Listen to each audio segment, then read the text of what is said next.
کہ حضرت ادریس علیہ السلام بارگاہ الہی میں عاجزی اور لوگوں کی تعلیم کے لیے ایک دعا مانگا کرتے تھے، اور یہ حکم دیتے تھے کہ یہ دعا بے وقوف لوگوں کو نہ سکھاؤ۔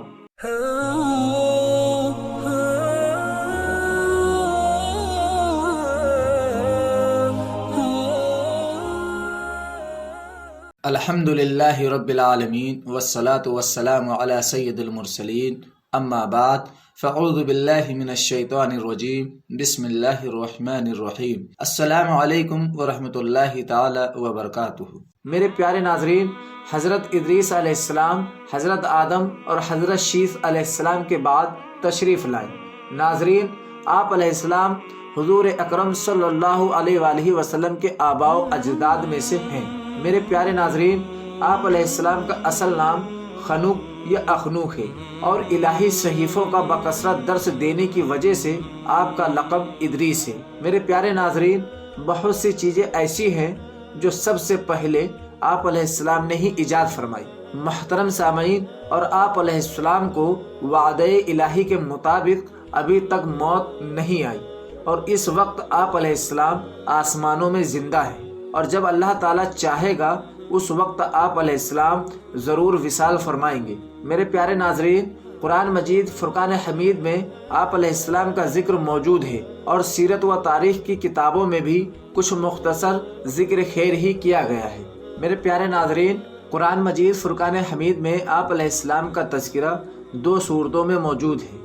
سورہ مریم آیت 56-57، اس میں آپ علیہ السلام کے 2 اوصاف صدیق اور نبی کا ذکر ہے، اور ساتھ ہی آپ علیہ السلام کو آسمان کی طرف اٹھانے کا واقعے کی طرف اشارہ ہے۔ دوسرا سورہ انبیاء آیت 85-86، اس میں حضرت اسماعیل علیہ السلام اور حضرت ذوالکفل علیہ السلام کے ساتھ آپ علیہ السلام کو بھی صبر کرنے والا اور قرب الہی کے لائق بندوں میں شمار کیا گیا ہے۔ آپ علیہ السلام کا اصل نام خنوق یا اخنوق اور لقب ادریس ہے۔ ناظرین، اللہ تعالیٰ نے آپ علیہ السلام پر 30 صحیفے نازل فرمائے، اور ان صحیفوں کا کثرت سے درس دینے کی وجہ سے آپ علیہ السلام کا لقب ادریس یعنی بہت درس دینے والا ہوا۔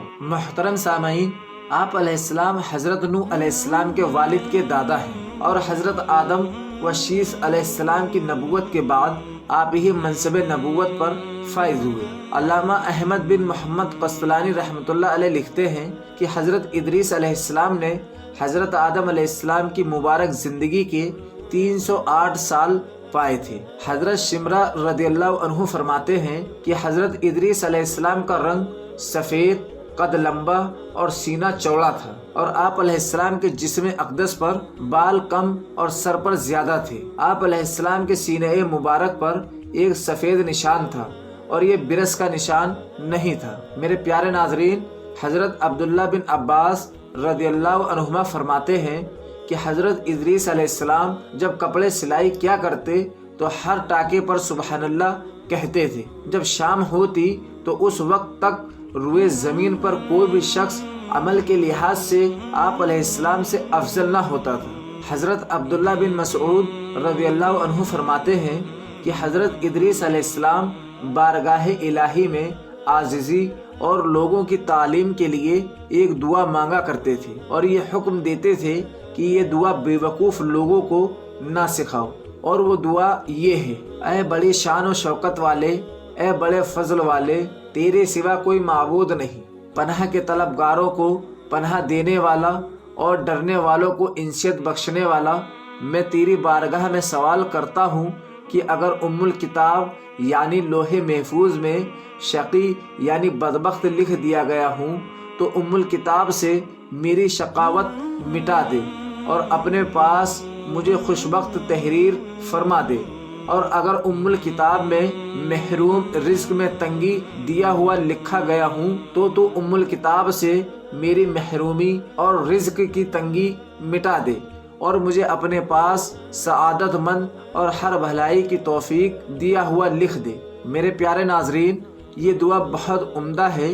اس میں خوف خدا کا اظہار، بارگاہ الہی میں عاجزی، اللہ تعالیٰ کی خفیہ تدبیر سے ڈرنا اور ایمان پر استقامت کی طلب، برے خاتمے سے پناہ، اچھے خاتمے کے حصول، دنیا و آخرت کی خیر، رزق کی فراوانی اور نیکیوں کی توفیق وغیرہ بہت سی چیزیں مانگی گئی ہیں۔ ناظرین، یہ دعا یاد کر کے اپنے معاملات میں شامل کر لینی چاہیے۔ اور دعاؤں کے حوالے سے یہاں ایک اور بات قابل توجہ ہے کہ قرآن مجید فرقان حمید میں اور حدیث پاک میں اکثر و بیشتر انبیاء علیہ السلام کی سیرت میں کسی نہ کسی دعا کا تذکرہ ضرور ملتا ہے، جیسے حضرت آدم علیہ السلام سے لے کر نبی کریم صلی اللہ علیہ وآلہ وسلم تک انبیاء علیہ السلام کے تذکروں میں دعا کا ذکر موجود ضرور ہوتا ہے۔ اور ہمارے پیارے نبی صلی اللہ علیہ وآلہ وسلم کی دعائیں تو اتنی کثرت سے ہیں کہ ان پر علماء کرام نے ضخیم کتابیں تصنیف فرما دی ہیں۔ ناظرین، اس سے معلوم ہوتا ہے کہ دعا بہت خاص عبادت ہے اور قرب الہی کا عمدہ ذریعہ اور انبیاء علیہ السلام کی سنت مبارکہ ہے، اور احادیث میں بھی دعائیں مانگنے کے بے شمار فضائل مذکور ہیں۔ ناظرین، اس لیے دعا مانگنے کو اپنی زندگی کا حصہ ضرور بنانا چاہیے۔ میرے پیارے ناظرین، سب سے پہلے آپ علیہ السلام نے ہی قلم سے لکھا۔ کپڑوں کو سینے اور سلے ہوئے کپڑے پہننے کی ابتدا بھی آپ علیہ السلام سے ہی ہوئی۔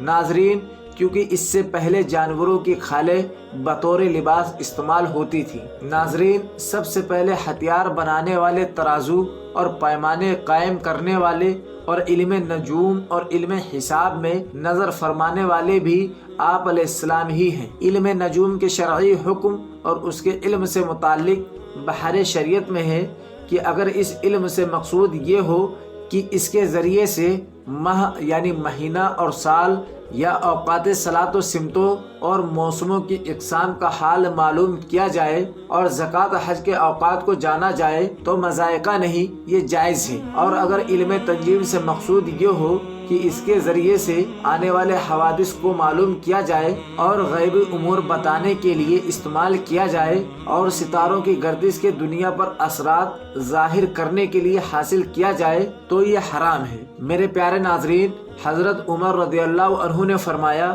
کہ نجوم کا اتنا علم حاصل کرو جس سے تم اپنی بحرین سفر میں راستوں کی ساخت کر سکو، اس سے زیادہ نہیں۔ ناظرین، علم نجوم اگرچہ آسمانی علم ہے جو سیدنا حضرت ادریس علیہ السلام کو دیا گیا تھا اور وہ ان کا معجزہ تھا، اس میں ظن و تخمین یعنی گمان و اندازے یا حسابیات کو دخل نہ تھا، وہ ایک روحانی قوت تھی جو من جانب اللہ عطا کی گئی تھی۔ وہ علم باقی نہیں رہا، بعد میں لوگوں نے ظن و تخمین اور حسابیات سے کام لینا شروع کر دیا اور ستاروں کے اثرات کو مؤثر بالذات مان لیا، جو اسلام کے قطعاً منافی ہے۔